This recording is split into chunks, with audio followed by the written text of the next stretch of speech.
Michigan স্টেটের ডিট্রয়েটের downtown এলাকায় বাংলাদেশের নতুন কনসুলেট জেনারেলের অফিস খোলার সিদ্ধান্ত নিয়েছে বাংলাদেশের অন্তর্বর্তী সরকার। বৃহস্পতিবার অনুষ্ঠিত উপদেষ্টা পরিষদের এক বৈঠকে এই প্রস্তাব অনুমোদন করা হয়।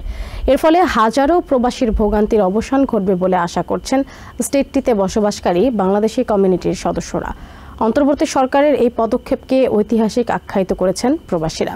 বাংলাদেশ সরকারের এই সিদ্ধান্ত দ্রুত বাস্তবায়নের দাবি জানিয়েছে তারা। আমেরিকায় বাংলাদেশি অধ্যুষিত দ্বিতীয় বৃহত্তম স্টেট মিশিগান। কনসুলার সংক্রান্ত সেবা পেতে মিশিগানে বসবাসকারী প্রবাসীদের ওয়াশিংটন ডিসির বাংলাদেশ দূতাবাসে যেতে হয়। মিশিগান থেকে এর দূরত্ব 11 থেকে 12 ঘন্টার পথ, যা সময় সাপেক্ষ ও অত্যন্ত ব্যয়বহুল। বছরে একবার মাত্র 2 দিনের জন্য ভ্রাম্যমাণ কনসুলার ক্যাম্প স্থাপন করা হলেও তা সেবা প্রত্যাশীদের চাহিদার তুলনায় কম। এই ভোগান্তি থেকে রেহাই পেতে মিশিগানে স্থায়ী একটি কনসুলেট কার্যালয় স্থাপনের দাবিতে সোচ্চার হয়ে ওঠেন কমিউনিটির বিভিন্ন সংগঠন সহ গণমাধ্যম কর্মী ও নানা শ্রেণী পেশার মানুষ। গণস্বাক্ষর কর্মসূচি, মানববন্ধন এবং জনপ্রতিনিধি সহ বাংলাদেশ সরকারের উচ্চপদস্থ কর্মকর্তাদের কাছে আবেদন জানানোর মধ্য দিয়ে জোরালো হয় তাদের দাবি।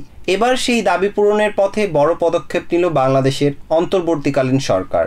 এই পদক্ষেপকে ঐতিহাসিক বলছেন প্রবাসীরা।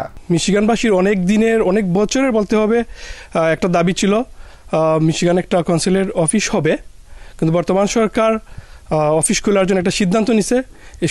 বর্তমান সরকারের এই সিদ্ধান্তের জন্য আমরা অনেক খুশি। গভর্নমেন্ট একটা ঘোষণা দিয়েছে আমাদের মিশিগানে একটা কনসুলেটেড অফিস হবে, শুনে আমরা খুবই খুশি হয়েছি।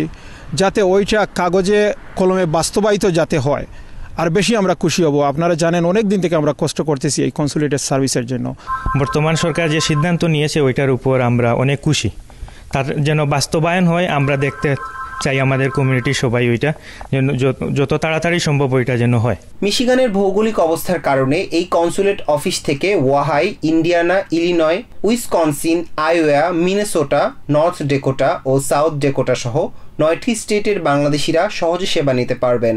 আপনারা জানেন যে Washington DC consulate office Michigan থেকে অনেক দূরে, এবং বাস্তবিক পক্ষে সেখানে যাওয়া এবং সেখান থেকে সেবা নেওয়া, অনেক বয়স্ক লোক আছেন, আমাদের অনেক নারী মহিলা আছেন, শিশু আছেন, যাদের এখানে গিয়ে আসলে থেকে সেবা নেওয়াটা অনেক কষ্টকর হইতো। তো এই ঐতিহাসিক সিদ্ধান্তের কারণে নিঃসন্দেহে মিশিগানবাসী অনেক উপকৃত হবে। সো আমাদের এখান থেকে ওয়াশিংটন ও নিউ ইয়র্কে যে আমাদের যে সুবিধা নিতে হয় এটা অনেক দূরে পড়ে যায় এখান থেকে। সো আমরা এই মিশিগানে যে এই অফিসটা হলে পরে আমাদের আশপাশ স্টেটগুলো যেমন ওয়াহিও, ইন্ডিয়ানা, এইসব স্টেট থেকে ওর আশপাশ স্টেট থেকে এসে মানুষ এই সেবাটা নিতে পারবে।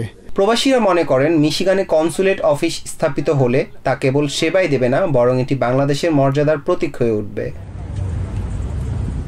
লোকমান হাকিম, TVN 24 নিউজ ডেস্ক।